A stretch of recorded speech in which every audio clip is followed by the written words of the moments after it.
नमस्कार दोस्तों, स्वागत है आपका स्टडी डायमंड पर। आज की इस वीडियो में हम लेकर आए क्लास 9th के विज्ञान के फर्स्ट चैप्टर हमारे आसपास के पदार्थ के मोस्ट इम्पोर्टेंट क्वेश्चन आंसर। तो चलिए बिना देर किए शुरू करते हैं। प्रश्न 1, पदार्थ किसे कहते हैं? पदार्थ की अवस्थाओं के नाम लिखिए। हमारे आसपास की सभी वस्तुएं जिनमें कुछ द्रव्यमान होता है और स्थान आयतन घेरती हैं उसे हम पदार्थ कहते हैं। पदार्थ की देखो 3 अवस्था होती हैं, ठोस, द्रव और गैस। दूसरा प्रश्न देख लेते हैं। विसरण किसे कहते हैं? 2 विभिन्न पदार्थों के कणों का स्वतः मिलना विसरण कहलाता है। प्रश्न तीसरा, ऊर्ध्वपातन से आप क्या समझते हैं? पदार्थ का ठोस अवस्था से द्रव अवस्था में परिवर्तन हुए बिना ही सीधे गैसीय अवस्था में बदलना ऊर्ध्वपातन कहलाता है। वाष्पीकरण से आप क्या समझते हैं? क्वथनांक से कम तापमान पर द्रव के वाष्प में परिवर्तन होने की प्रक्रिया को वाष्पीकरण कहते हैं। प्रश्न 5, क्वथनांक किसे कहते हैं? वह ताप जिस पर कोई पदार्थ उबलना शुरू कर देता है वह ताप उस पदार्थ का क्वथनांक कहलाता है। प्रश्न 6, गलनांक किसे कहते हैं?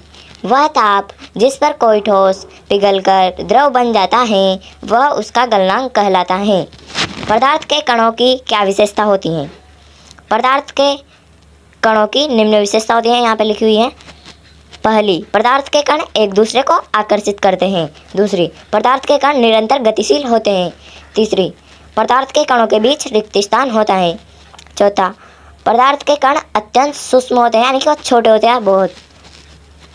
प्रश्न 8 देख लेते हैं। किसी भी पदार्थ की अवस्था परिवर्तन के दौरान तापमान स्थिर क्यों रहता है? किसी भी पदार्थ का ताप बढ़ाने पर वह एक निश्चित ताप पर अवस्था में परिवर्तन करके दूसरी भौतिक अवस्था प्राप्त कर लेता है। अब इसका ताप स्थिर रहता है क्योंकि अब समस्त ऊष्मा अवस्था परिवर्तन में काम आती है तथा यह तब तक रहता है जब तक पदार्थ एक अवस्था से दूसरी अवस्था में पूर्ण रूप से न बदल जाए। ऐसी ऊष्मा को क्या कहते हैं? गुप्त ऊष्मा कहते हैं। प्रश्न 9 देख लेते हैं। निम्नलिखित तापमान को सेल्सियस में बदले। 300 के पहला क्वेश्चन है 300 के, दूसरा के यानी केल्विन। दूसरा प्रश्न है 573 केल्विन। तो यहाँ पे लिखा हुआ है, पहले को हल करेंगे हम।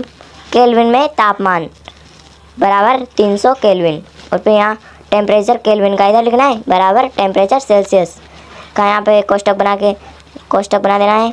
प्लस 273 होता है तो 300 केल्विन तो है सही पहला बराबर टेम्परेचर डिग्री सेल्सियस।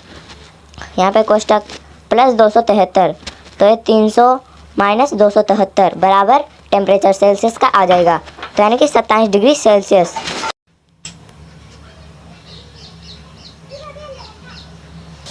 दूसरा देख लेते हैं। केल्विन में तापमान 573 केल्विन, तो टेम्परेचर केल्विन का इधर लिख देंगे और टेम्परेचर सेल्सियस लिख देंगे इधर, प्लस 273 कर देंगे। तो केल्विन का टेम्परेचर कितना है?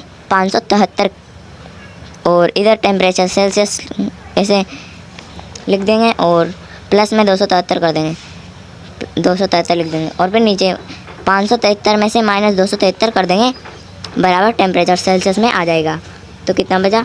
300 डिग्री सेल्सियस बच गया, तो इसका आंसर आ गया। वीडियो को कर देगा लाइक, चैनल को कर देगा सब्सक्राइब। मिलते हैं आपको अगली वीडियो में, तब तक के लिए जय हिंद, जय भारत, जय हिंदुस्तान।